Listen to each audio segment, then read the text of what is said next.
पहली ऐसी परीक्षा में सिर्फ हिंदी या अंग्रेजी चुनने का ही विकल्प होता था।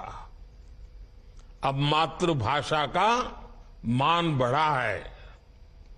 इस बदलाव से लाखों युवाओं के लिए रोजगार पाने के रास्ते खुल गए हैं। पिछले वर्ष भी छत्तीसगढ़ के नक्सल प्रभावित जिलों में सैकड़ों आदिवासी युवकों की नियुक्ति की गई थी। इन्हें नियमों में छूट देकर सुरक्षा बल में भर्ती पाने का अवसर दिया गया ताकि विकास की मुख्य धारा से जुड़े रहें। इसी तरह बॉर्डर डिस्ट्रिक्ट और उग्रवाद प्रभावित जिलों के युवाओं के लिए कांस्टेबल भर्ती परीक्षा में कोटा बढ़ाया गया है।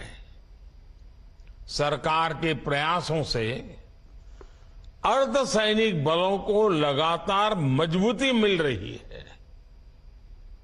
साथियों, देश का विकास सुनिश्चित करने में आपके दायित्व की महत्वपूर्ण भूमिका है। सुरक्षा का वातावरण, कानून का राज विकास की रफ्तार को तेज कर देता है।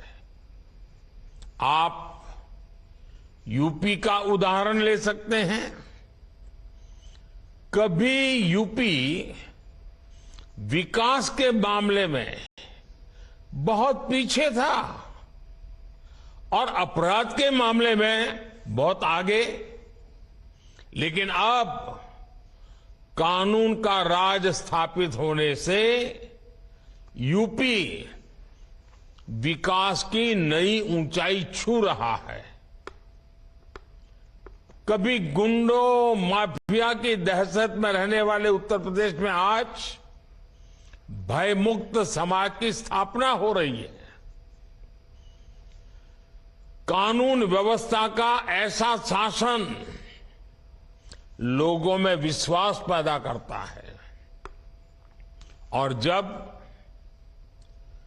अपराध कम हुआ है तो यूपी में निवेश भी बढ़ रहा है, इन्वेस्टमेंट आ रहा है।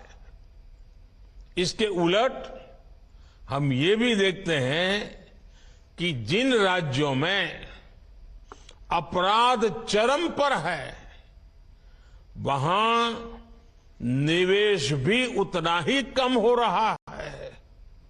सारे रोजी रोटी के सारे काम ठप पड़ जाते हैं। मेरे परिवारजनों, आजकल आप लगातार पढ़ते भी हैं और देखते भी हैं कि भारत दुनिया की सबसे तेजी से बढ़ती हुई अर्थव्यवस्था है। भारत इस दशक में टॉप 3 अर्थव्यवस्था में शामिल हो जाएगा और ये गारंटी जब मैं आपको देता हूं ना, बड़ी जिम्मेवारी के साथ मेरे देशवासी, मेरे परिवारजनों को ये मोदी गारंटी देता है। लेकिन जब आप ये पढ़ते हैं तो एक सवाल आपके मन में जरूर आता होगा कि इसका देश के सामान्य नागरिक पर क्या असर होगा, और ये सवाल बहुत स्वाभाविक भी है। साथियों, किसी भी अर्थव्यवस्था को आगे बढ़ने के लिए ये जरूरी है कि देश के हर सेक्टर का विकास हो। फूड सेक्टर से लेकर के फार्मा तक, स्पेस से लेकर के स्टार्टअप तक, जब हर सेक्टर आगे बढ़ेगा तो अर्थव्यवस्था भी आगे बढ़ेगी। आप फार्मा इंडस्ट्री का उदाहरण ले लीजिए। महामारी के समय भारत के फार्मा इंडस्ट्री की बहुत सराहना की गई। आज ये इंडस्ट्री 4 लाख करोड़ रुपए से ज्यादा की है और कहा यह जा रहा है कि 2030 तक भारत की फार्मा इंडस्ट्री करीब 10 लाख करोड़ रुपए की हो जाएगी। अब ये फार्मा इंडस्ट्री आगे बढ़ेगी तो इसका क्या मतलब हुआ? इसका मतलब ये हुआ कि इस दशक में फार्मा इंडस्ट्री को आज की तुलना में कई गुना ज्यादा युवाओं की जरूरत पड़ेगी। रोजगार के अनेक नए अवसर आएंगे। साथियों, आज देश में ऑटोमोबाइल और ऑटो कंपोनेंट्स इस इंडस्ट्री में भी बहुत तेजी से बढ़त देखने को मिल रही है। फिलहाल ये दोनों इंडस्ट्री 12 लाख करोड़ रुपए से ज्यादा की है। आने वाले वर्षों में इसके और बढ़ने की उम्मीद है। इस ग्रोथ को संभालने के लिए ऑटोमोबाइल इंडस्ट्री को भी बहुत सारे संख्या में नए युवकों की जरूरत होगी, नए लोगों की जरूरत पड़ेगी, रोजगार के अनगिनत अवसर बनेंगे। आपने देखा होगा कि इन दिनों फूड प्रोसेसिंग इंडस्ट्री के महत्व की भी काफी चर्चा होती है। भारत का फूड प्रोसेसिंग मार्केट पिछले साल करीब 26 लाख करोड़ रुपए का था। अब अगले 3-3.5 साल में ये सेक्टर करीब 35 लाख करोड़ रुपए का हो जाएगा। यानी जितना विस्तार होगा उतने अधिक युवकों की जरूरत पड़ेगी, उतने नए रोजगार के मौके खुल जाएंगे। साथियों, भारत में आज इंफ्रास्ट्रक्चर का तेजी से विकास हो रहा है। पिछले 9 साल में केंद्र सरकार ने 30 लाख करोड़ रुपए से ज्यादा इंफ्रास्ट्रक्चर पर खर्च किए हैं। इससे देश भर में कनेक्टिविटी का विस्तार तो हो ही रहा है। इसने पर्यटन और हॉस्पिटैलिटी सेक्टर में नई संभावनाओं को जन्म दिया है और नई संभावनाओं का सीधा मतलब है कि ज्यादा से ज्यादा रोजगार के मौके बनते जा रहे हैं। साथियों, 2030 तक हमारी अर्थव्यवस्था में टूरिज्म सेक्टर का योगदान 20 लाख करोड़ रुपए से भी ज्यादा होने का अनुमान है। माना जा रहा है कि अकेले इस इंडस्ट्री से 13 से 14 करोड़ लोगों को नए रोजगार की संभावना बढ़ने वाली है। इन सारे उदाहरणों से आप समझ कर सकते हैं कि भारत का विकास सिर्फ नंबर की रेस नहीं है। इस विकास का भारत के हर नागरिक के जीवन पर प्रभाव पड़ेगा। इसका मतलब है कि बड़ी संख्या में रोजगार के अवसर तैयार हो रहे हैं और इससे आय में बढ़ोतरी और क्वालिटी ऑफ लाइफ सुनिश्चित हो रही है। हम परिवार में भी देखते हैं ना, अगर हम किसान हैं, अच्छी फसल हुई, ज्यादा फसल हुई, अच्छे दाम मिले तो घर के अंदर कैसे रौनक आ जाती है। कपड़े नए आते हैं, बाहर जाने का मन करता है, नई चीजें खरीदने का मन करता है। घर की अगर आय बढ़ी तो घर के लोगों के जीवन में भी बदलाव आता है। जैसे परिवार में है ना, देश में भी वैसा ही है। जैसे देश की आय बढ़ती है, देश की ताकत बढ़ती है, देश में संपत्ति बढ़ती है, तो देश के नागरिकों का जीवन संपन्न बनना शुरू हो जाता है। साथियों, पिछले 9 वर्षों के हमारे प्रयासों से परिवर्तन का एक और नया दौर दिखने लगा है। पिछले साल भारत ने रिकॉर्ड एक्सपोर्ट किया।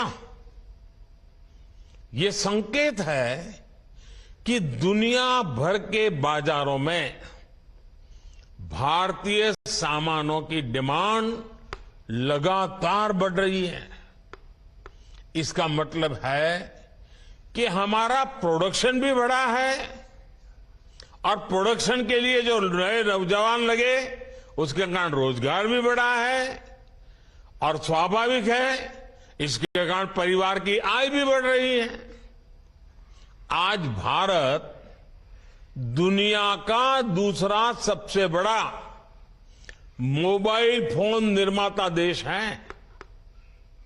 देश में मोबाइल फोन की डिमांड भी लगातार बढ़ रही है।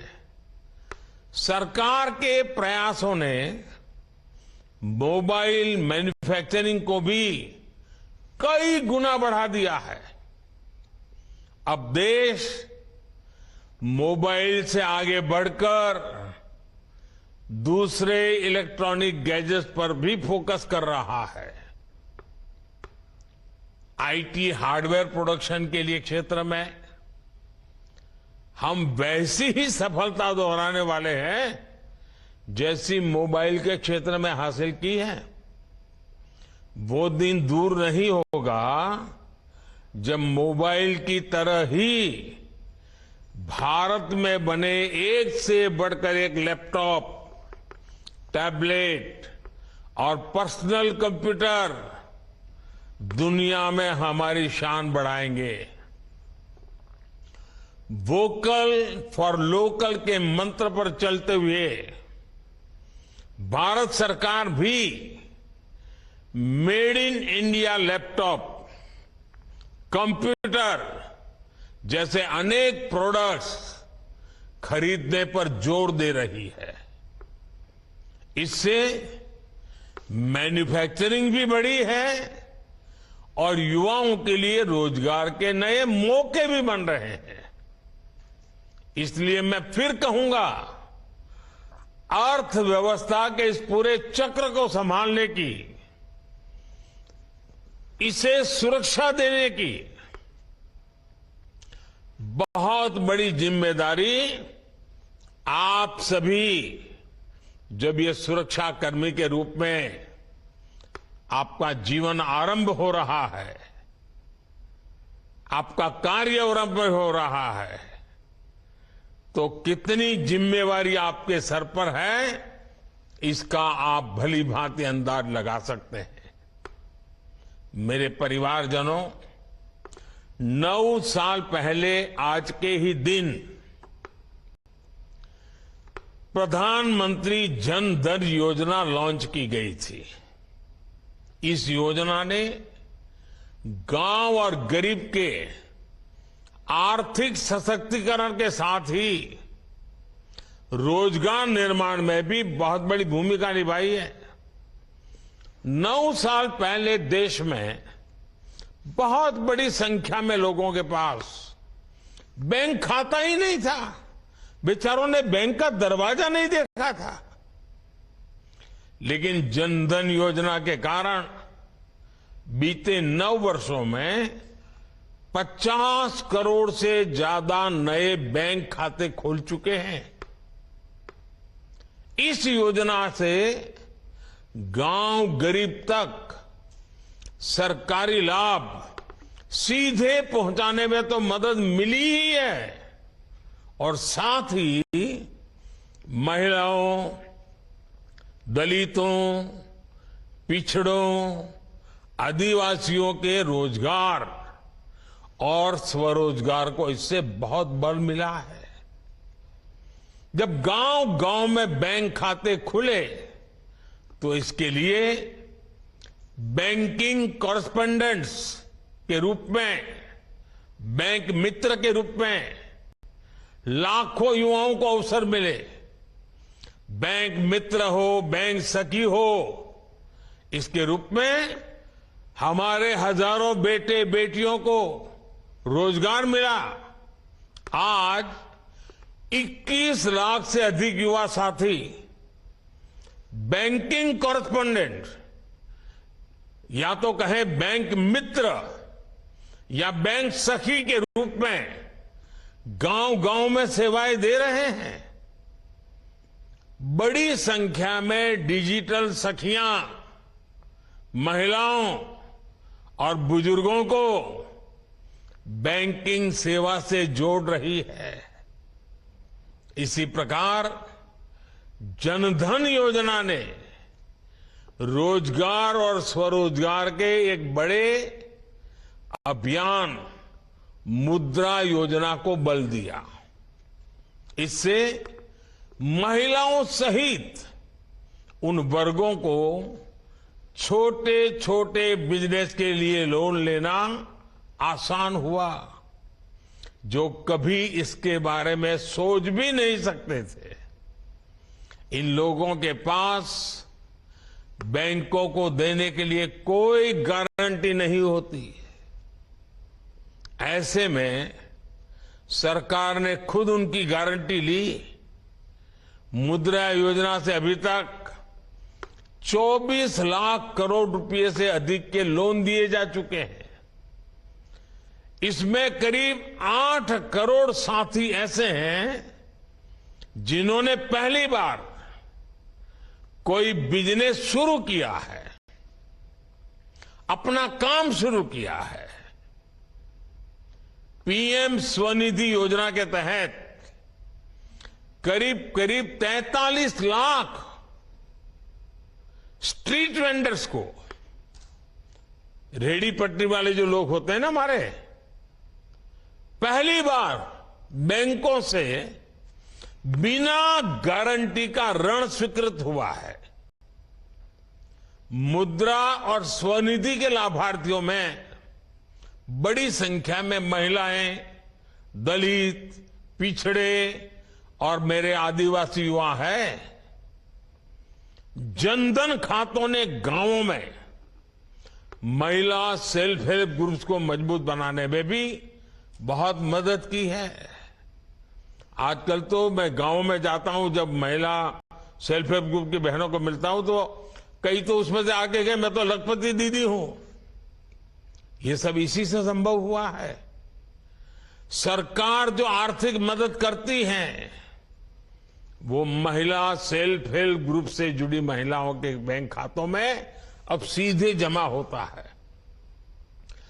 जनधन योजना ने देश में सामाजिक और आर्थिक परिवर्तन को गति देने में जो भूमिका निभाई है वो वाकई हमारी बड़ी बड़ी यूनिवर्सिटीज के लिए अध्ययन का विषय है। साथियों, अब तक रोजगार मेले के अनेक आयोजनों में लाखों युवाओं को मैं संबोधित कर चुका हूं। उन युवाओं को पब्लिक सर्विस या अन्य क्षेत्रों में रोजगार मिला है। गवर्नमेंट और गवर्नेंस में बदलाव लाने के मिशन में आप सभी युवा मेरी सबसे बड़ी ताकत है। आप सभी उस पीढ़ी से आते हैं जहां सब कुछ बस एक क्लिक पर मिल जाता है। इसलिए आप समझ सकते हैं कि लोग हर सर्विस की तेज डिलीवरी चाहते हैं। आप अच्छी तरह जानते हैं कि आज की पीढ़ी समस्याओं का टुकड़ों में समाधान नहीं चाहती, उन्हें स्थायी समाधान चाहिए। इसलिए पब्लिक सर्वेंट्स होने के नाते आपको ऐसे फैसले लेने होंगे, ऐसी जिम्मेवारियां निभानी होगी, हर पल ऐसे तैयार रहना होगा जो लंबे समय तक लोगों के लिए फायदेमंद हो। आप जिस पीढ़ी से संबंध रखते हैं वो कुछ हासिल करने का इरादा रखती है। ये पीढ़ी किसी का फेवर नहीं चाहती, वो बस ये चाहती है कि कोई उनके रास्ते का रोड़ा ना बने। इसलिए पब्लिक सर्वेंट्स के तौर पर आपके लिए ये समझना बहुत आवश्यक है कि सरकार जनता की आकांक्षाओं को पूरा करने के लिए हमेशा जनता की सेवा के लिए है। आप ये समझते हुए काम करेंगे तो कानून व्यवस्था को बनाए रखने में भी आपको बहुत मदद मिलेगी। साथियों, अर्धसैनिक बलों में अपनी महत्वपूर्ण जिम्मेदारी को पूरा करने के साथ साथ आप सीखते रहने की प्रवृत्ति को भी बनाए रखें। आप जैसे कर्मयोगियों के लिए आई गॉट कर्मयोगी पोर्टल पर 600 से ज्यादा अलग अलग कोर्सेज उपलब्ध है, सर्टिफिकेट कोर्सेज हैं। 20 लाख से ज्यादा सरकारी कर्मचारियों ने इस पोर्टल पर रजिस्ट्रेशन कराया है। वो ऑनलाइन पढ़ाई कर रहे हैं, परीक्षाएं दे रहे हैं। मेरा आग्रह है कि आप सब भी इस पोर्टल से पहले दिन से ही जुड़ जाइए और पहले दिन से तय कीजिए मैं ज्यादा से ज्यादा कोर्सेज करूं, ज्यादा से ज्यादा सर्टिफिकेट कोर्स करूं, ज्यादा से ज्यादा सर्टिफिकेट प्राप्त करूं। और आप देखिए, जो सीखेंगे, जानेंगे, समझेंगे, वो सिर्फ एग्जाम के लिए नहीं है, आपके जीवन में उत्तम से उत्तम ड्यूटी करने के लिए है। एक श्रेष्ठ अफसर बनने का सामर्थ्य उसमें पड़ा हुआ है। साथियों, आपका क्षेत्र यूनिफॉर्म की दुनिया का है। मैं आप सबसे आग्रह करूंगा, फिजिकल फिटनेस में जरा भी कॉम्प्रोमाइज मत कीजिए, क्योंकि आपका काम समय के बंधनों में बंधा हुआ नहीं होता है। मौसम का हर मार आपको झेलना पड़ता है। फिजिकल फिटनेस ये आपके विभाग में काम करने वालों के लिए बहुत जरूरी है। फिजिकल फिटनेस से ही आधा काम तो यूं ही हो जाता है। अगर आपके ढंग से आप खड़े हैं तो कानून व्यवस्था संभालने में कुछ करना नहीं पड़ता है, खड़ा रहना ही काफी हो जाता है। दूसरा मेरा मत है, आपकी ड्यूटी में तनावपूर्ण पल बहुत बार आते हैं। छोटी छोटी बात में तनाव आ जाता है। योगा ये आपके जीवन में नित्य प्रैक्टिस होनी चाहिए। आप देखेंगे संतुलित मन आपके कार्य के लिए बहुत बड़ी ताकत देगा। योगा ये सिर्फ फिजिकल एक्सरसाइज नहीं है, स्वस्थ मन के लिए, संतुलित मन के लिए और आप जैसे लोगों की ड्यूटी में तनाव से मुक्त रहने के लिए ये जीवन का हिस्सा होना बहुत जरूरी है। साथियों, देश 2047 में जब आजादी के 100 साल मनाएगा तब आप सरकार में बहुत उच्च पद पर पहुंचे होंगे। ये 25 साल देश के और ये 25 साल आपकी जिंदगी के कितना अद्भुत संयोग है।